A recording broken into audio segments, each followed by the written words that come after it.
To specifically answer your question, I mean, we need significant investment in public transportation. Our public transportation is abhorrent in comparison to just about any place in the country. When you go to Boston, when you go to New York, when you go to DC, there's light rail. We're having a hard enough time getting, we've gotten rail to Brunswick, but we need to expand it beyond. And even in those cities, they're having a hard time paying to maintain the light rail that they have. But we need better bus infrastructure, we need better transportation. But you know, I wanted to, this is a part of a broader conversation about climate change and clean energy. Think Progress from the lead scientist from the Center for American Progress just wrote and featured my candidacy as one of the top clean energy candidates in the country. And they were very excited about this campaign because of my vision for the future, making sure that we fought last year for, in the last few years for solar, but the version of the bill that we fought for was watered down. We need a feed-in tariff. We need to go back to the top. If we're gonna be running the state, we need to be making sure that we have very, very robust investments. I have three pieces to answer your question, from the smallest to the largest. First, I'm not just talking the talk, I'm walking the walk. I'm driving an electric car. I drove it here tonight from Gorham, a little Chevy Bolt. So, you know, leadership means not just talking the talk. I bought that car, I'm doing the right thing. We have to lead by example. The second thing, I've worked in the renewable energy industry as well myself. My company has worked on wind power projects here in Maine.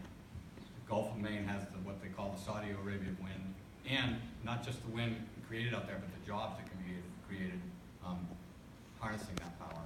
And then the third, and probably most important thing, is to have, I'm going to create an office of energy policy, which we don't really have right now, so that we can be setting achievable goals to removing us completely as a state off fossil fuels over a specified period of time.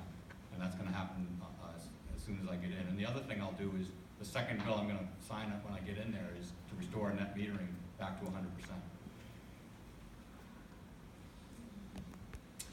I concur, again, being in the end here, not much to argue. But what I would also throw in is Portland gives a good example of some of the things that we could do immediately, and that's they have propane buses down their transportation, and we could do more of that across the state. But rather than increase the sales tax like we did, which affects our older people living on fixed incomes and other people that are living upstate that are making very low wages, what we could have done is, with the energy efficient cars that we're seeing, the drop in energy price of a gallon of gas, I think it would have been less punitive if we would have put a cent or two onto our gas tax, and that would have been an immediate fix to some of the problems we have fiscally. That's all I have. Thank you. Yeah, so I think much has been said, but I think public transportation is obviously one of the things we need the most. But I want to talk about something that hasn't been talked about, which is trails, sidewalks, places for bicycles. It's very hard, if you want to propel yourself in this state, to do it safely. There are very few places where there's adequate bicycle lanes, where there's adequate trails. There's some communities where they've done that. Our kids can't walk to school because we have no sidewalks. So that not only helps our transportation issue, it helps our public health issue. And we have a big public health issue in terms of making sure that young people in this state get moving, that we can be outside, whether it's winter or the summer or the fall. So I think another piece of that transportation, I happen to live in a community in Hollowell where we do have we have a bike trail that you can, and it was built as a transportation system, not as a recreational system. So you can ride your bike, we can ride our bikes from Hollowell and Gardner to Augusta and to get there. So I think that that's a piece of the puzzle as well that we have to pay attention to, in addition to all the things that everyone has said. I think we also need to look at high-speed rail, not just light speed, but high-speed rail to other major metropolitan areas from Maine, and it'll help people come and be here as well.